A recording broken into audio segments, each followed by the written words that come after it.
We just heard from Rob Immediato with the Pagoda High School in New Jersey, and he talked a little bit about his ShoreTel installation. I'm here with the partner at Eastern Datacomm, Paul Zimmerman, who was at least partially responsible for making the project happen. And Paul, one of the things I wanted to ask you was, how did you really convince this school to make this investment? I understand that they were actually just about to go with another solution. So what was it that made them rethink that and look at this particular ShoreTel solution? Sure. So Rob at Pagoda High School attended an event that's held every year in Atlantic City for school districts in New Jersey called Texpo.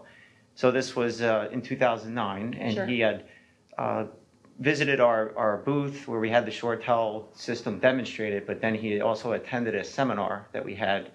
And I think that kind of got his interest level to the point where about a week after that event, he came into Eastern Datacomm, and we took a deeper dive into the system and showed him, the management of it and all the features, and overall the simplicity of the ShoreTel system, which is one of the things. Other than reliability, he was looking for something that wasn't going to cost a lot of money for his district to maintain year after year after year. Yeah. So obviously, then seeing this technology in action was a big part of the decision. So I guess that would be point number one for a similar school. Make sure you see a good demo. Absolutely. Right? Okay. In fact, I don't think we've ever sold a ShoreTel phone system without bringing the system on site to the school or having the school officials come into our own office and demonstrate as long as it takes so that they are fully comfortable and they understand how the system, the architecture, and all the different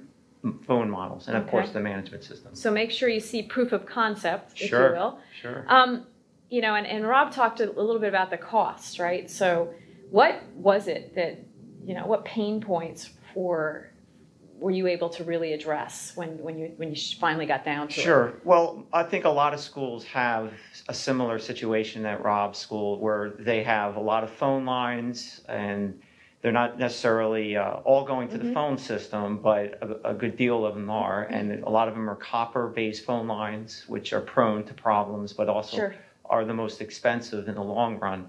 So in looking at his phone bill, I think in a phone system or a phone vendor would come in and propose not only the equipment, but recommend new lines that are digital. I think he had mentioned a PRI circuit, which is common in our business.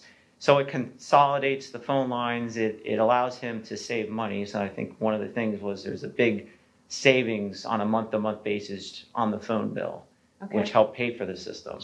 And then other savings was the fact that really he wasn't going to have to hire, or I know he has some other people in his group that help out with the technology of the district. So it's not going to add any additional burden on them administrating. This thing was layered in and about an hour of training, and then he was off and running. So that's a big savings right there. So number two, for the school districts out there watching this and who are being called to task on their budgets, and I'm pretty sure that's pretty much all of you, could be a good budget, a way to address the need to cut school budgets. Absolutely. So, let's wrap up this interview by really examining what you would recommend that a school does before investing in their next telecommunication system. Sure. So obviously every school has a phone system. It might be 10 years old. It might be even older. And every 10 years, you kind of have to, the phone system comes up as a potential budget that's going to be an item on their budget for that that year coming up. So really what you need to do is have plenty of time to do your homework 6 to 8 months ahead of time and really look at the system. Don't rush the decision. Ask the questions about how easy is it to manage, but don't just accept an answer of yes, it's easy.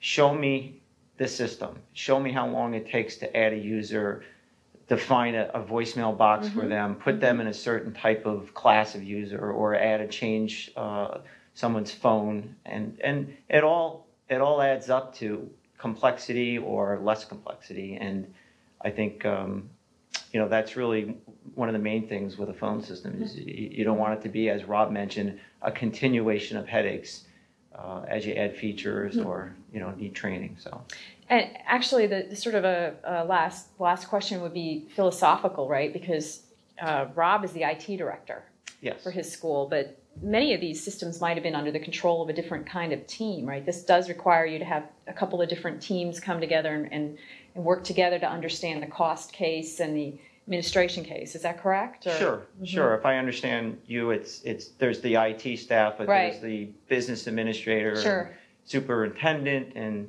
they all. So make sure everyone's in sync. Make sure they're all part of the decision process. Absolutely. Yep.